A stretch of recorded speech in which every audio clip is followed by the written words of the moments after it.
正所謂人冇事先做到世界冠軍噶嘛，今轉個市殺落嚟，可能你受咗重創啦，又或者你成功避開咗喎，不過發生咗嘅就由佢啦。問題係嚟緊應該點樣做呢？做好風險管理，知道外在嘅因素會點樣影響你個倉，知道你個倉會有機會升幾多跌幾多，知道你個倉下一步應該點樣做呢？預防勝於治療啊嘛。呢個先係投資最重要嘅一件事。今次送俾大家嘅呢個工具，正正解決咗你呢個問題，以專業嘅方式簡單檢查你個倉。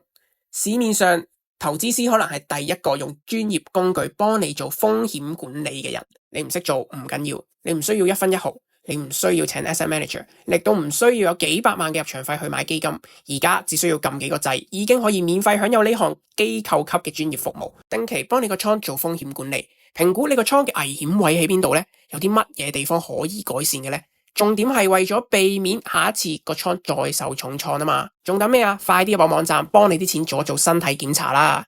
唔好意思，阻你睇片，睇緊 YouTube 嘅你 follow 咗 IG 未呢？入邊會有市場上最新嘅消息，俾你咁快掌握到發生緊啲咩事。睇緊 IG 嘅 follow 咗 YouTube 未呢？入邊會有唔同題材嘅影片，比起你喺 IG 上面睇更加方便。最後，我嘅網站大家又去過未呢？除咗陸續會發展更加多免費嘅工具去幫大家解決唔同問題之外，仲會有唔同題材嘅試堂送俾大家，俾大家感受點樣先係真正嘅學投資。多謝你嘅耐心等待，繼續睇片啦。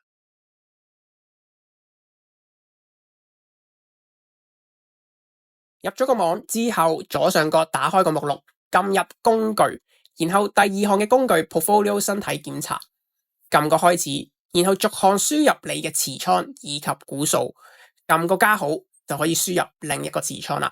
當中無需要輸入現金啊吓。現時呢個工具已經係接受所有嘅美股 ETF 以及比特幣、以太幣以及唔同嘅貨幣。如果係美股 ETF 嘅話，你就可以打入相關嘅代號，例如 Tesla 就打入 TSLA。你打入相關嘅字眼，基本上已經會有一啲相關嘅選項俾你去撳嘅。你只需要撳翻嗰啲相關選項就可以啦。至於比特幣、以太幣，大家留心聽住，記住係打 BTC/USD， 又或者係 ETH/USD。如果係貨幣嘅話，就輸入你持有該貨幣嘅價值，而唔係股數啦。就係例如你有10萬蚊 yen 嘅，咁就係 JPY 啦。咁你就首先輸入 JPY， 唔使打 USD 啦，淨係打 JPY。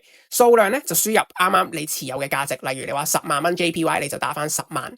唔使將佢變做美金嘅。第二項就係輸入你個倉嘅總值，包括埋閒置咗嘅現金，所以我哋簡稱嘅就係 NAV， 你成個倉成個 account 入邊有嘅錢啦。第三項就係輸入你個 IG 名，方便之後拎報告一齊諗計點樣搞你個倉呢？放心，資料係絕對保密，我對你個倉有幾多錢其實係冇興趣噶。製作報告需時嘅，大概1至2分鐘，所以請耐心等候。報告製作完成之後會顯示報告已生成，你可以就咁睇，亦都可以下載落嚟。而報告當中包括4部分，第一部分就係睇翻你個倉嘅一個總覽，以及按照你現時嘅持倉模擬翻過去你成個倉嘅 NAV 變動係點樣呢？第二部分就係睇翻你個倉同一堆外在嘅風險因素有幾大嘅關係呢？亦即係話你可以知道究竟股市下跌幾多，你個倉會下跌幾多呢？利率嘅上升下跌會對你個倉有幾多影響呢？又或者係美元嘅上升下跌對你個倉又有幾大嘅影響呢？第三部分就係俾你睇下你個倉3個月之後會有啲乜嘢唔同情況嘅變化，升幾多跌幾多，一目了然。第四部分就係諗下下一步點算好啦。資產組合入邊會唔會有一啲唔同嘅問題出現呢？你可以首先自己睇下嘅，不過內容上都比較進階，投資補習班嘅同學可能會理解多少少。不過無論點樣都好，我係極之鼓勵你拎住呢份報告揾我傾下偈，我哋一齊拆掂佢。